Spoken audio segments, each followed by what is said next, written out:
On the 1st of June 1937, Amelia Earhart, the first woman to fly solo over the Atlantic, and her navigator Frederick Noonan took off from Miami in a twin-engine Lockheed Electra plane on an around-the-world flight.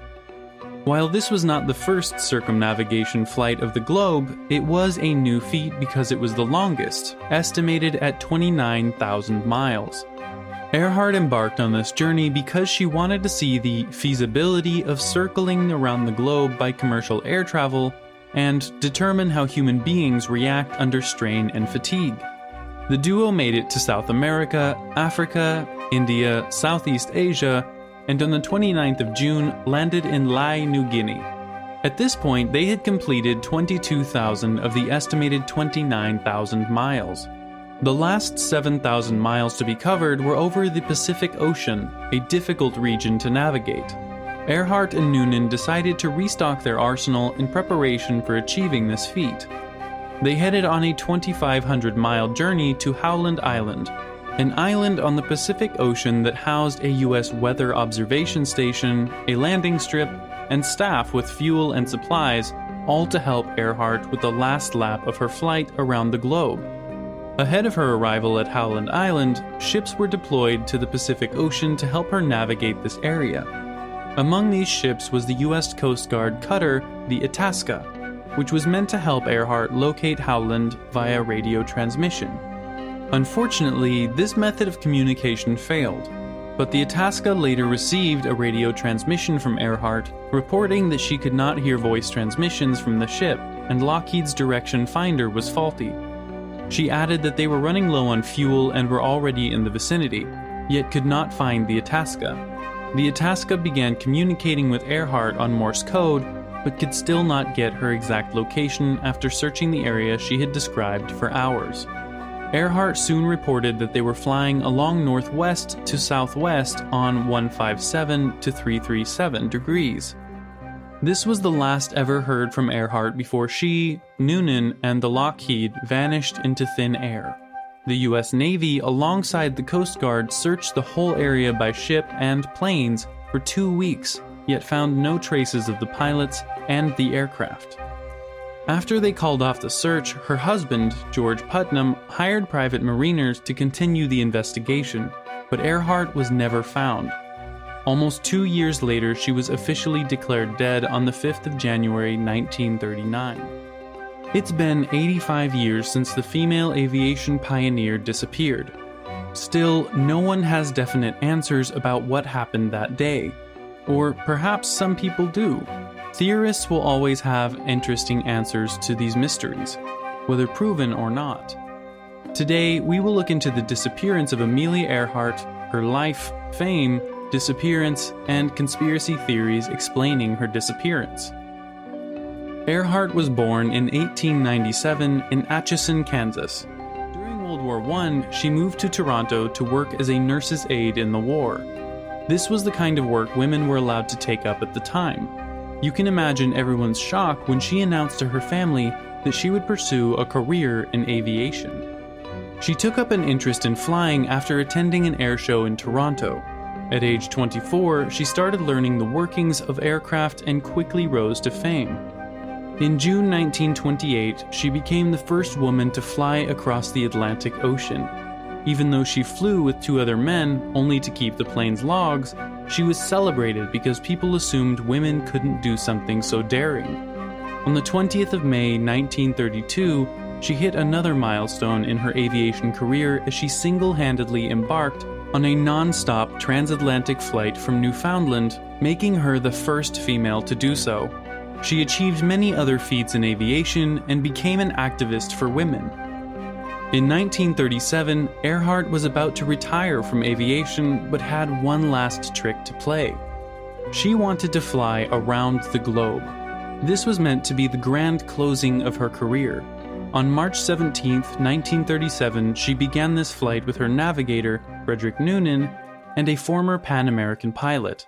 The trio took off on the 29,000-mile journey in a Lockheed Electra plane. They landed at Honolulu first to take a break and refuel the aircraft before resuming their mission. While attempting to take off, Earhart made a ground loop on the runway, resulting in severe damage to the Lockheed. They immediately aborted the mission, and the plane was taken to California for repairs. The Lockheed was back in good shape in May and set to make the round-the-world trip. This time around, it was only Earhart and Noonan on the journey, both of whom would sadly never be seen again. How does a whole aircraft just disappear into thin air? What about the 2 lives aboard it? The US government concluded that the Lockheed ran out of fuel before Earhart could locate Howland Island and crashed into the Pacific Ocean. This theory appears to be the most popular, so let's look into it. This theory is built solely on Earhart's radio transmission, where she stated they were running out of fuel. It is believed that the fuel could not get them to Howland Island as expected, and the Lockheed crashed into the Pacific, with its pilots drowning and going into oblivion. The theory is basically speculation with no evidence to back it up. The hitch with this claim is the intensive search for any wreckage and bodies that yielded no result.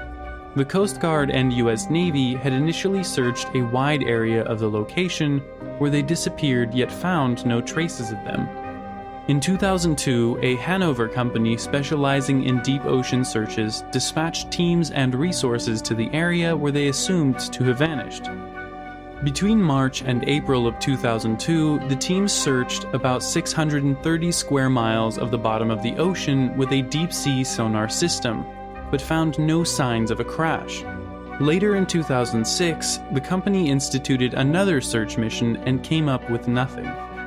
With each passing day and advancement in technology, new sets of equipment are used by companies and government bodies to search areas of the Pacific Ocean for the Lockheed, but unfortunately they all proved unsuccessful. If they had actually crashed there, at least the wreckage would have been found. Some theorists have settled on Marshall Island, another island on the Pacific, as the answer to this mystery. Marshall Island is 946 miles north of Howland and is owned by the Japanese government. A book titled Amelia Earhart Survived suggested that she had headed to the Marshall Islands if she could not locate either Howland or the Itasca. It was a plan B where the US government would rescue her and use the opportunity to spy on the Japanese to strategize for war. The Japanese intercepted Earhart's communication with the government and took her and Noonan hostage. A faction of these theorists believe they were killed.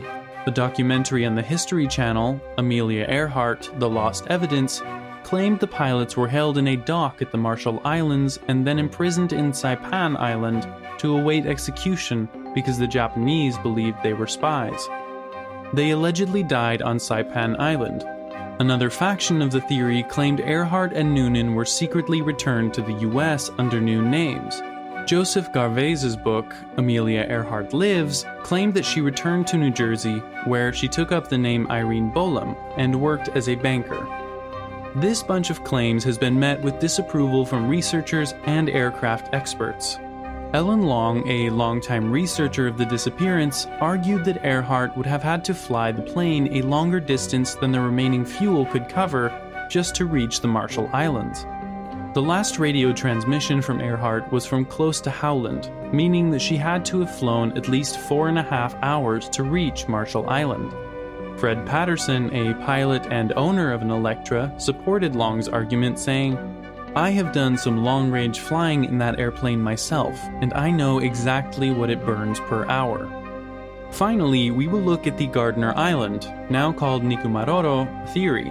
The Gardner is another island on the Pacific Ocean, about 350 miles southeast of Howland Island. Purveyors of the theory believe Earhart flew to this uninhabited island where they lived off rain squalls to quench their thirst and eventually died there. Human bones were found on the island and tested by researchers of the International Group for Historic Aircraft Recovery, who ruled that they belonged to a woman of European descent and of about Earhart's height. Further foregrounding the possibility of Earhart ending up on that island, an empty jar of the freckle cream she used was found there. Also, there is a possibility that Earhart sent about 57 radio messages over the next 10 days after her disappearance. However, The Navy sent out planes to scour the island on July 9, 1937, and found neither the pilots nor the aircraft. There has been no new evidence or discoveries regarding what happened to Earhart that day. The official report says it was a crash and sink case, but nothing has been found at the bottom of the ocean to prove this claim. Until the wreckage of the Lockheed's or Earhart's remains are found, the events of that day will remain a mystery. Until then, let us know which of these theories seems more feasible to you.